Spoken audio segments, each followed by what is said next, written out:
Isn't it wonderful? The new season of anime has started up, and I have no idea how to pronounce any of these titles of these shows I'm watching. It's just delightful. Like, you go on to Fansub TV and you find something, and you're like, "Oh, I'll start watching this, and I'll learn how to pronounce it later." And then you just never figure out how to pronounce it.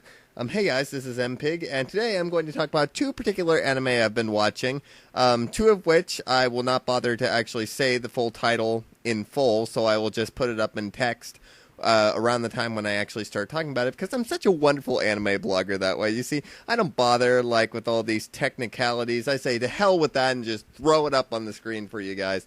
Today I'm going to talk about Occult Academy, and there's something else that comes before it, but it's a show that involves an Occult Academy, and Ookami-san, something, something, something Japanese words that I can't possibly pronounce.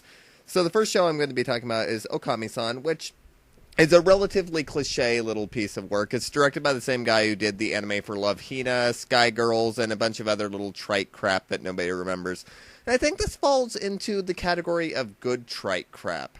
Okay, good is too far of a stretch there. It's manageable. It's fun trite crap. It's the sort of thing that you can sit down with, and if you've got nothing else better to do, you can sit down and watch it, and the characters are endearing enough that you go along with it, but besides that, there's really nothing else to sink your teeth into. The characters don't lack a lot of complexity, and what I mean by complexity is that they lack any sort of real human traits whatsoever.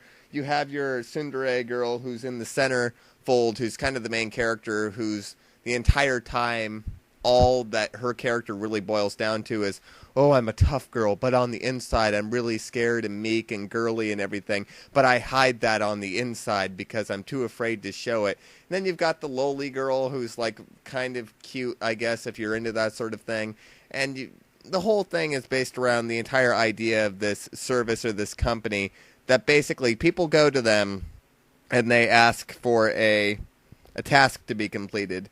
And in order for the company to complete the task, that person has to give something back to the company as well. They have to basically work for the company or something like that. I don't think I was paying enough attention to really tell. It's almost kind of like the way Triple X Holic is set up, except it's not nearly as interesting as Triple X Holic, and there isn't as much that magical voodoo kind of stuff. Really, it's the sort of thing where I don't know yet whether I can completely recommend it, but I'm having a lot of fun with it.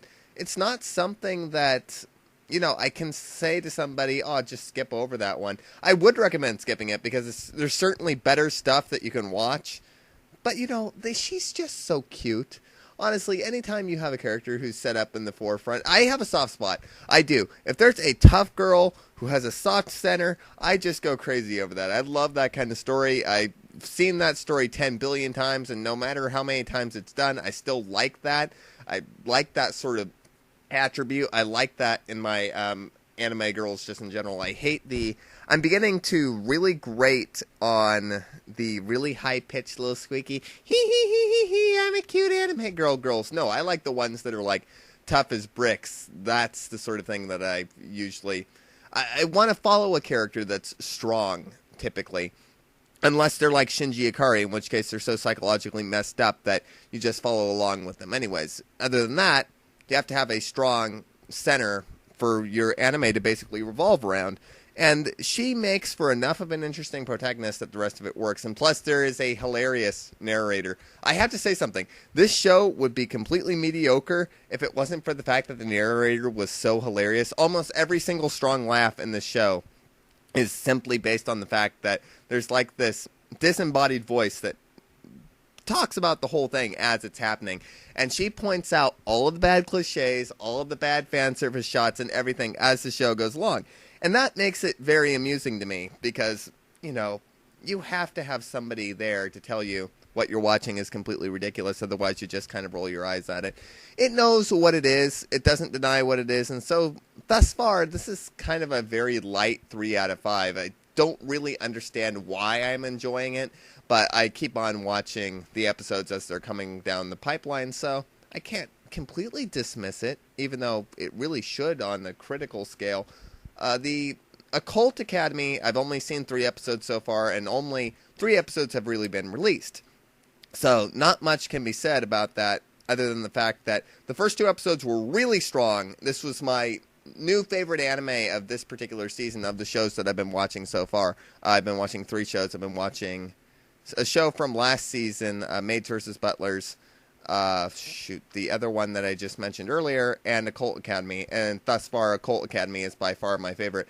Although, the 3rd episode, when I finally hit it, the 3rd episode kind of sucked. I don't know what happened. I don't know how it slipped up from episodes 1 and 2.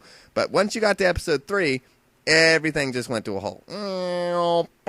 It's really a shame because I was loving it. The style of it, the animation is really quite nice. And I found the character designs to be very refreshing. The fact that you have all these female characters, all these characters really, they don't come across as overly anime-ish, which is where a lot of shows are coming from now, where they have like the huge eyes and they're overly cartoony and they look like they walked out of Toontown of Disneyland, a sexed up version of Toontown from Disneyland.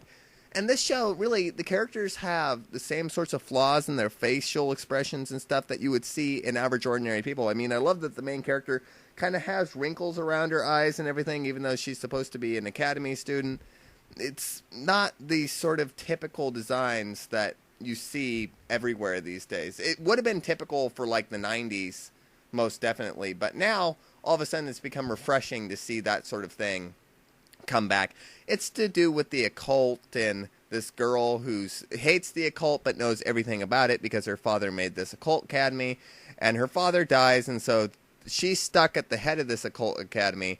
All of a sudden, a time traveler from 2012 comes back in time to try to save the future because, you know, the whole 2012 thing. Yeah, it's this whole big deal that's going on. It's just like global warming and everything else, this whole mess that we've gotten ourselves hyped up about. But anyways, it plays off of those kind of mythos. This time travel is going back in time to try to find a key in order to save the future, and she's kind of being dragged along for the ride, or she drags herself along for the ride, really.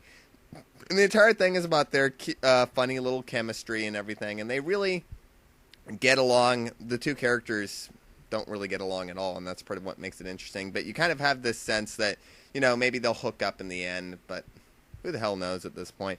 The 3rd episode, first 2 episodes set up a really great plot, and this is where it might start to go really downhill, is the fact that you have a great premise set up, and you have a great feel, and you're going, okay, where are they going to go with this plot?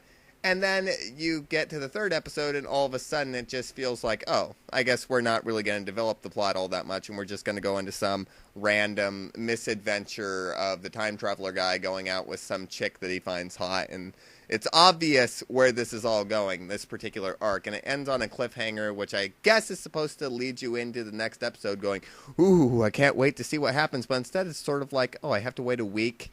And the next episode I'm going to get is just going to be a continuation of this crappy little arc. No, thank you.